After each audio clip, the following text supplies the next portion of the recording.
So over here, you can see that I got some text equations right here in text format.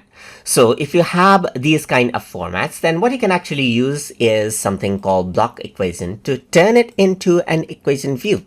So to do that, I'm just going to go around, press slash right here, and then type in block equation right here, just like this.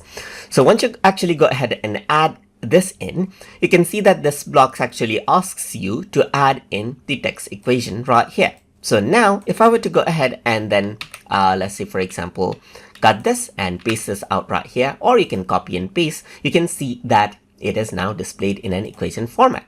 Similarly, let me just go ahead and add this in as well. So let's just go ahead right here, and then let's say, for example, go around over here, paste that in, and then that is what you have.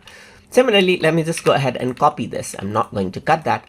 I'm just going to go around and paste it at the end, and then you got the equation right here, just like this. So this format can be turned into this easily, as you can see right here, and that is the text equation block inside of Notion that you can use to display out equations, that is mathematical equations, as needed.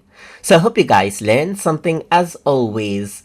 And as always, please like, comment, share, and subscribe.